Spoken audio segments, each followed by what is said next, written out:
Hello, everyone. I'm Pamela Marshall at the Wellness Radio TV and at the Wellness Radio TV podcast. Sisters of Wellness today. So happy to have as our guest Dr. Cynthia Moore Chestnut. Dr. Cynthia Moore Chestnut has a resume second to none in her work in the community on the state, local, and federal level. We're going to hear from her. She is in a runoff election that will take place January the 25th, special election that's taking place January 25th. And early voting starts on January 21st. We're going to hear from her on why it is so important for people to show up and vote in this election, among other topics, as well as talking about voter suppression and where you can vote. Your vote is critical and you must participate. That's our topic today. Thank you for joining us. We'll be right back.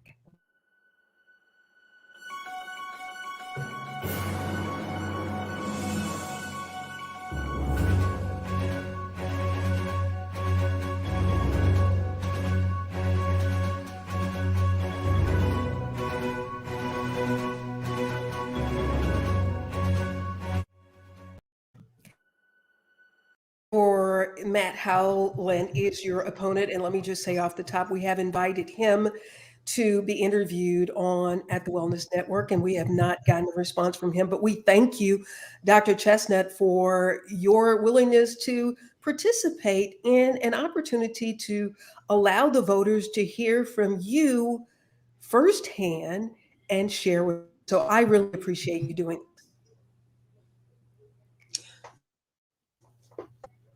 Well, it is my pleasure.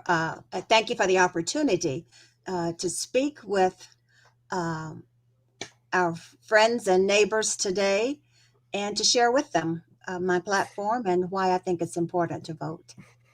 Well, how is it going? This you won you were in the runoff. You're in the runoff rather, and so how is you had the holidays. Happy New Year. Haven't seen you since last year. Thank you. Happy New Year to you.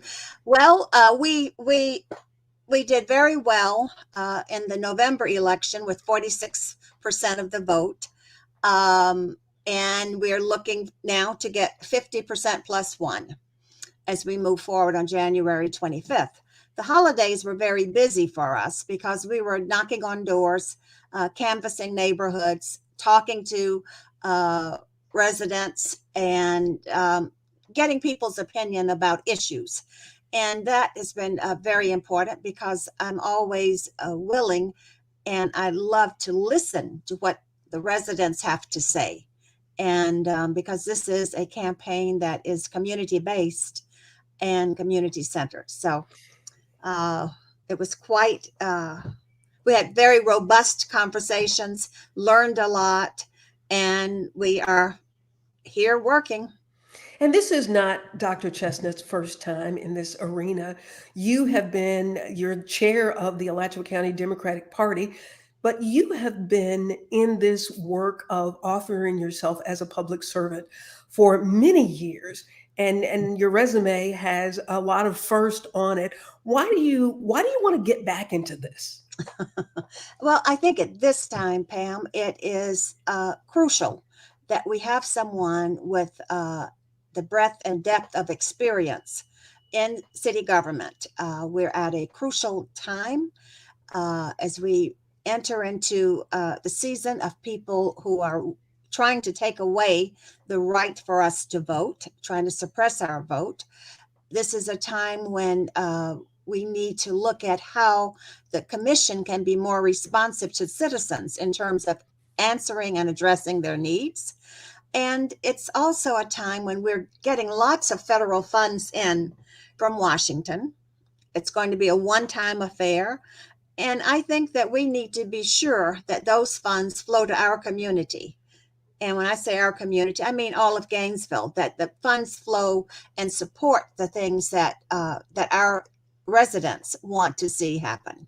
Um, Dr. Cynthia Moore Chestnut, as I said, this is not your first time in the political arena. And when you talk about federal funding and understanding the process, of acquiring those funds, and then the responsibility of doing with those funds what has been allocated or laid out for them to address. Why is it that you feel like you can help to manage that process better? I think because I've had the opportunity to do that. When I served in the legislature, I was the vice chair of the Education Appropriations Committee. That's the committee then that helps to, excuse me, I was chair of the vice chair of the Education Committee in terms of looking at all of the education funds for the state and appropriating those funds. And so I've had experience in addressing that.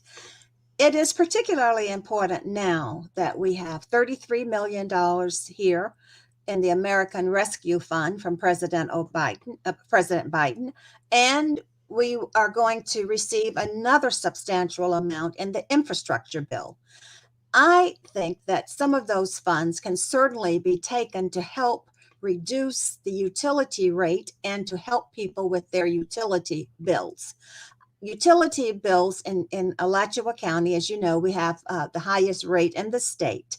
Something needs to be done and needs to be done aggressively to reduce light bills. The light bills are just eating people alive. And so we need to address it. And I think that we can use some of those funds to do that, to begin the process. And then as the city moves into the budget process with the city budget, you can look at other ways as well to begin to reduce that utility rate. The infrastructure bill will have funds for weatherization, which we can help people in their homes to weatherize their homes to then reduce their own bill. But what we actually need is to see the actual rate for the utilities reduced. You said that you've been going door to door and you've been hearing from your future constituents. What are they saying to you about what their expectations are of local government or their concerns about the way things are currently going? They want to see us take a very serious and hard look at finances. People, when you in your own home, you don't have an endless fund of money, and they want city government to realize the same, and for city government to begin to prioritize, reduce spending, not raise their taxes, but reduce spending and provide the services. And so I think in providing services, we have to look at what are the real essentials. Do we need to keep creating new departments? Do we have a duplication of services? And where's the accountability for the services that are being offered? How can we help our residents to reduce their cost and have more money in their pocket as government works? So I think that's what I heard over and over. People talked about the utilities and how high the light bills are, and how it's difficult for them to really sustain themselves. And everyone wants to see good paying jobs in Alachua County. $15 an hour is a good starting salary, but we've got to build upon that even more. Yeah, Dr. Chestnut, you mentioned the utility bill. We also have a housing challenge Mhm. here in Gainesville with the housing cost. I think being like the third largest in the state or in the country, but it's up there, and it's really challenging for people to. You have the challenges with housing, and then when you get a house, and then you talk about the utility bills. What Mhm. is it that can happen to help people with the expensive? This is a basic cost, someplace to put my head at night. That's true. That's true. Well, I think first, the city has to define who qualifies for affordable housing.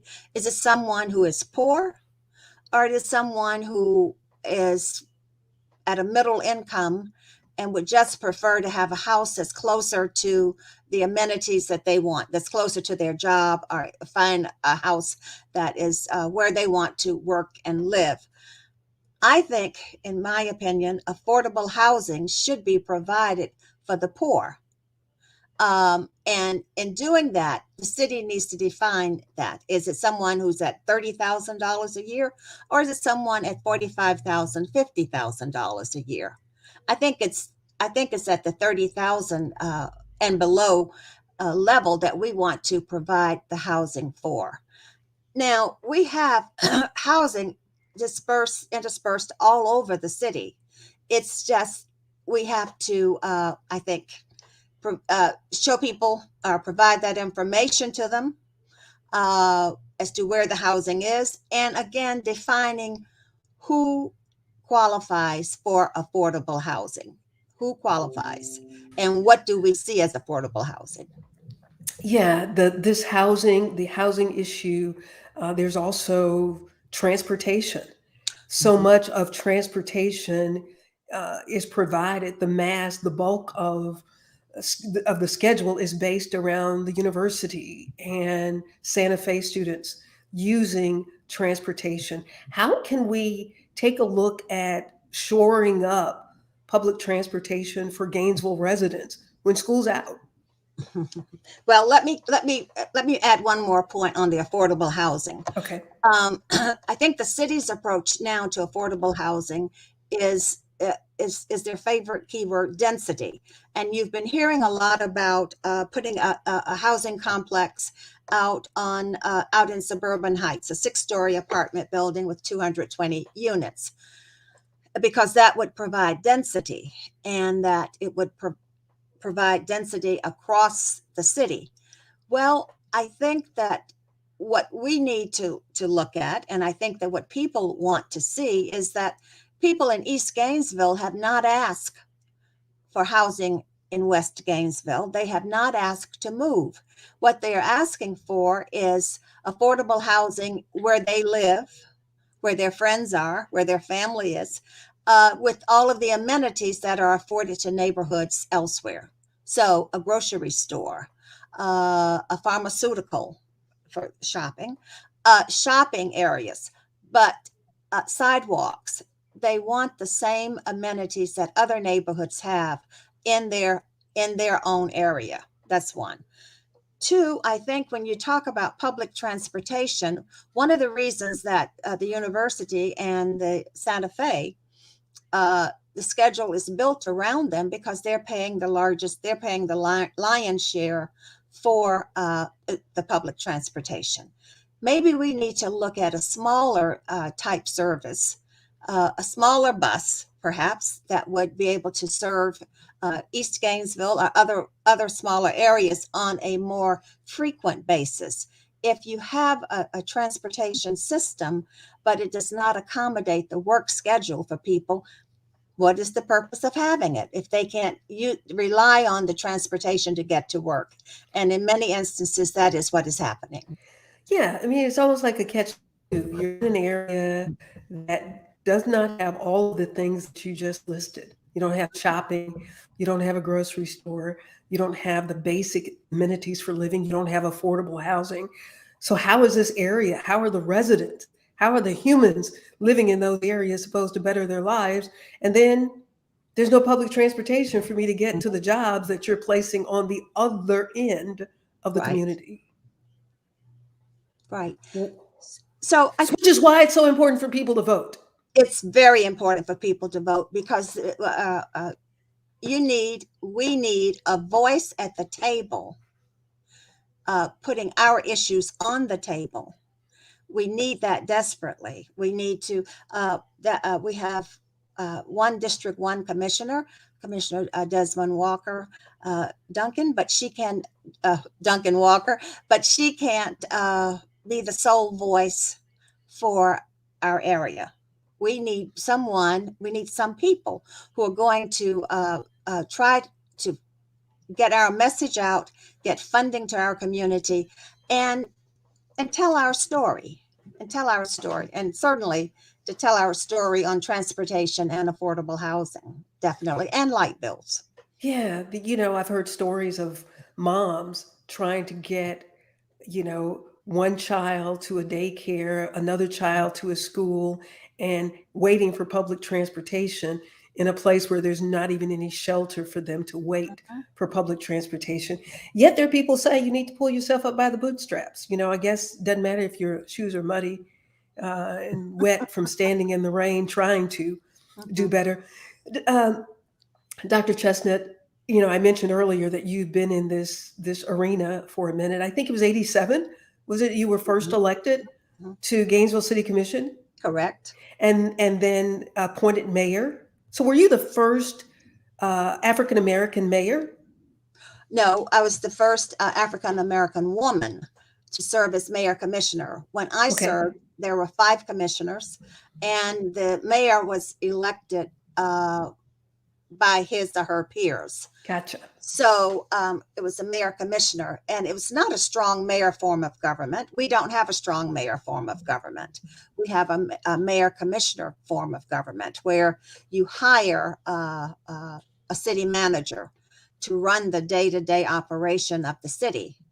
And that's what our charter provides for. That's what I support because you have a professional, someone who's trained as a city manager to take care of the day-to-day operations. And the mayor performs a ceremonial job, doing proclamations, giving keys to the city, signing various documents. But the operation of the city is given to the professional that they hire.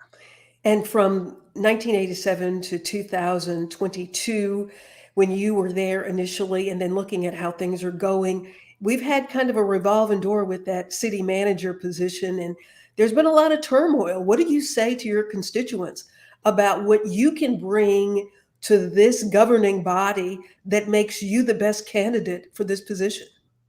Well, I hope some stability that will help to help calm the waters. I think we have to look at you have to look at hiring a city manager for the long haul, for the long term. And in doing that, if you're going to use a recruiting company, you don't want to go with a second rate company. Go with a top rate company that can find you the best city manager to meet your needs, that mesh with the philosophy of our community and what we want to see. Generally, though, the average lifespan, if you will, for a city manager is 5 years. So it's not a long term goal, but we've been turning people over faster than that. I was So I about to think, say, I've been yes, here for oh, about yes. Oh, yeah, 7 years, and turning where are them we on? I over think on faster. number three Mhm. by now. So I think I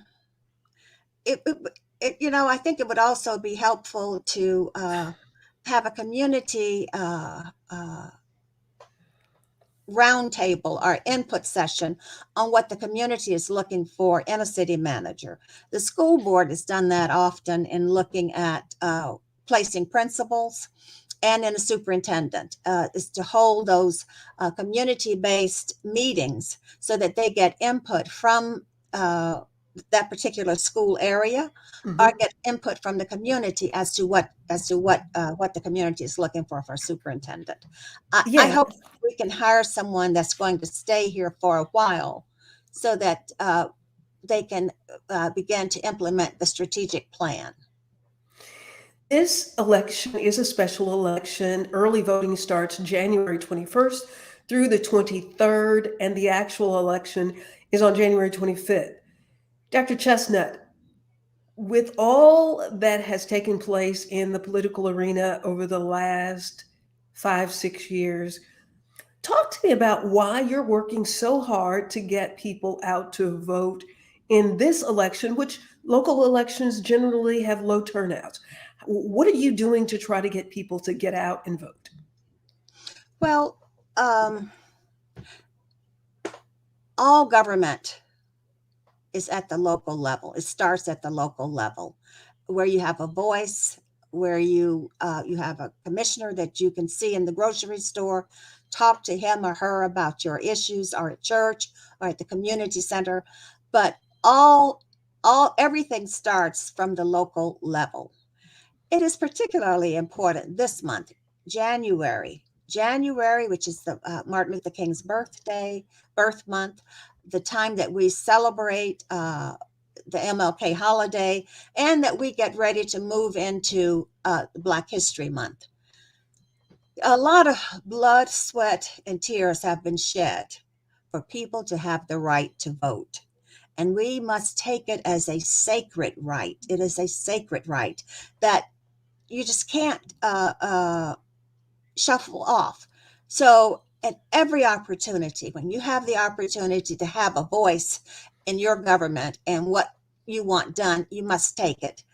And some races have been decided by one vote.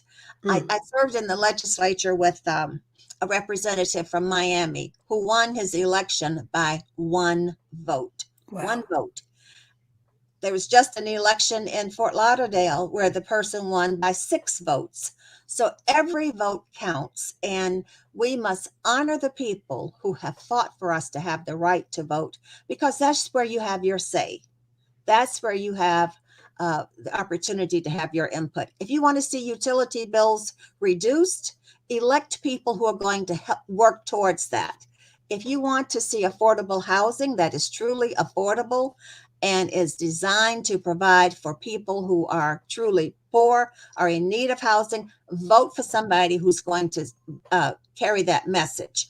If you want to see jobs, housing, in your area, vote for the person who's going to do that for you. And honestly, we really do not have time for on-the-job training. Voting is a serious matter. You need experience. You need people who have worked, who have paid some dues, and who know what the community is asking for and how to actualize it. But this is not a game of for people just to come, try it out, see if they like it. Laissez-faire. Our lives are not laissez-faire. This is serious. Voting is a serious matter. Dr. Chestnut, the year of, or the time it seems that women are really stepping into leadership roles. You were pioneering when you were being elected early on. How important is it, the work that you're doing to encourage other women to participate in this political process of running for positions in their communities? Well, it's important for us to build a bench, to have a bench of candidates who are ready to run for office, to assume office. And I say to people, start off serving on a citizen advisory board. There you get to learn the inner workings of a city government, or in a particular area. You may be interested in community development. Serve there. Look at working with a committee where you can get some on-the-job experience and training, and learn the workings of the city. But it is important that whoever serves in office always reaches back to bring someone else along, or reaches back to help to train other people so that you have someone prepared to enter that field. And it's so important for women to do that, to be sure to reach back and to help build a bench. Who were the mentors for you? I had many. Excuse me. That's I had okay. many mentors. I looked at the work in the legislature that Carrie Meek, that Gwen Cherry, that Corrine Brown had done in building a base for women to get involved in politics. I had local heroes like Jean Chalmers, who served, Beverly Hill. These are women who were pioneers in terms of getting into office.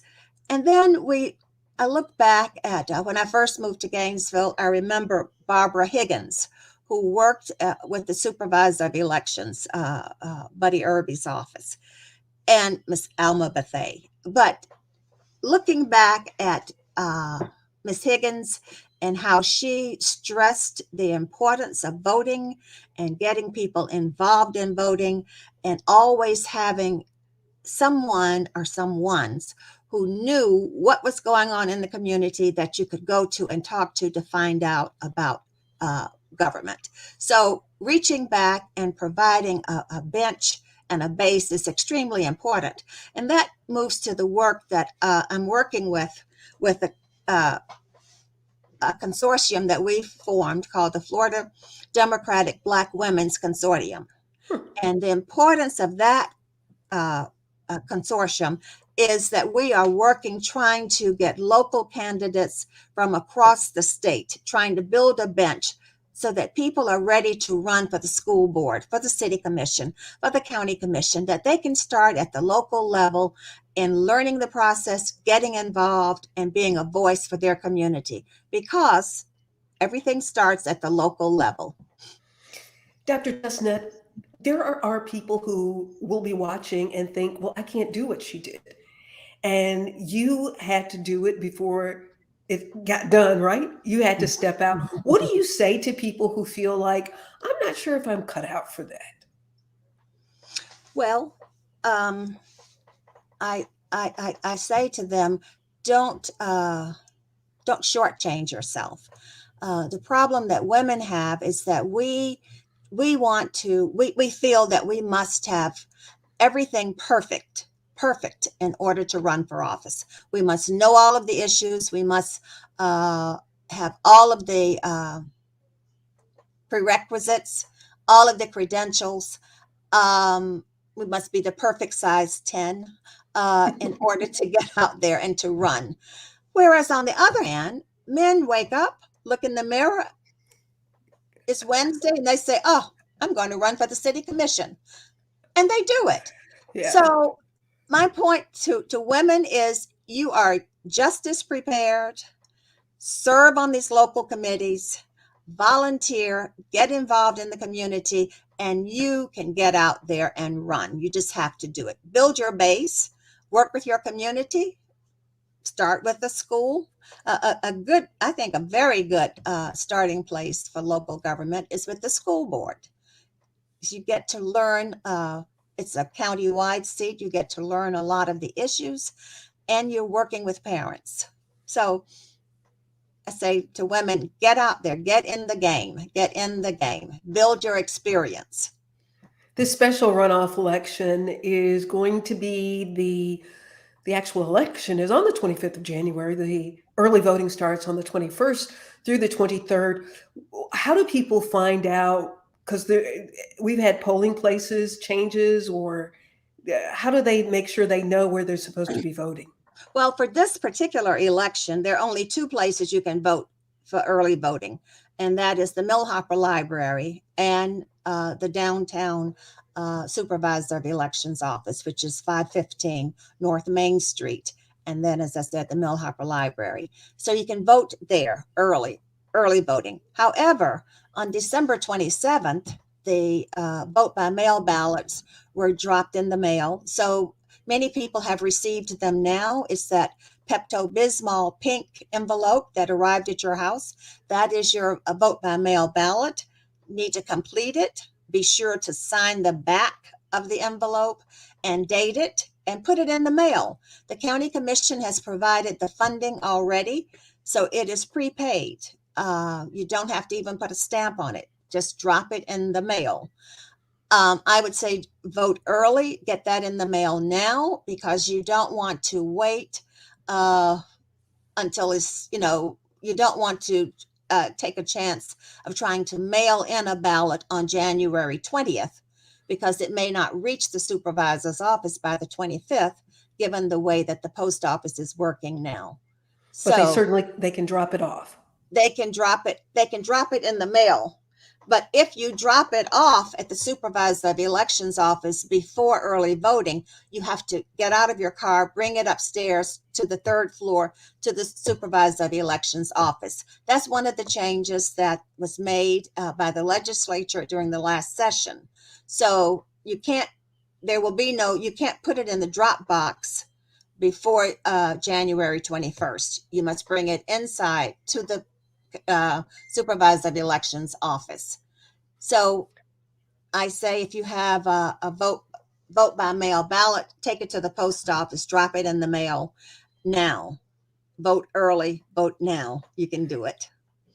Cynthia Moore Chestnut is a candidate in a citywide election for Gainesville City Commission.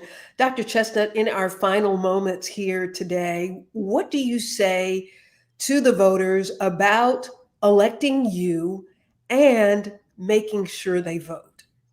I said, first, experience is important, stability is important, maturity is important. Having a voice at the table is extremely important.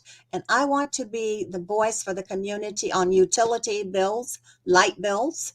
I want to be the voice of the people on the commission to address citizen involvement, citizen engagement, having people at the table.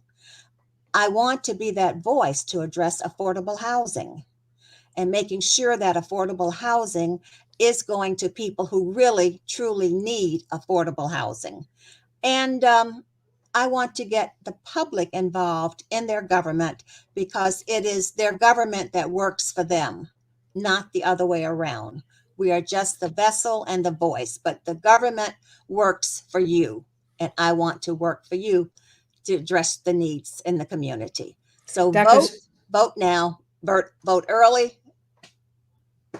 Sorry, I didn't mean to cut you off. That's okay. I do really, really appreciate you and your willingness to help educate people, not just running, but to help educate people about voting, help encourage other women to get involved in the political process, either as a candidate or helping another candidate that's running. If people want to help you in the final days of this, how do they get in touch with you to help canvas or whatever it is that you need them to do? Well, please go to my website, which is chestnut4, the number 4, chestnut4citycommission.com. You can contact us. We'll be happy to hear from you, happy to work with you, and certainly give me a call, 352-317-8291. The election is January 25th.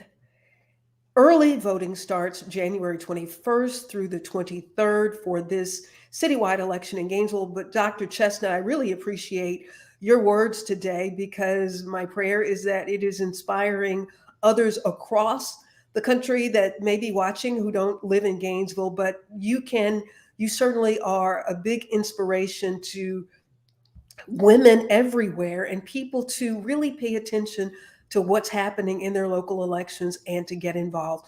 So for that, I thank you very much. And thank you. Thank you for the opportunity. Absolutely. Hey, one more thing. When you get elected, we want you to come back on a regular basis, just so people can hear exactly what's going on and them get an update and be able to chat with you, perhaps via this forum. That's a promise. All right. I thank you. Thank I you. appreciate it so much. And I thank you all so much for joining us for this edition of Sisters of Wellness. It is our desire to inspire, to educate, and to help you understand that, as Dr. Chestnut pointed out, your government works for you. You don't work for your government. But the only way that can happen is that you participate in the process by your vote. We'll see you next time. I'm Pamela Marshall at the Wellness Radio TV and at the Wellness Radio TV podcast. Remember, there is healing at the well. Make it a fantastic moment.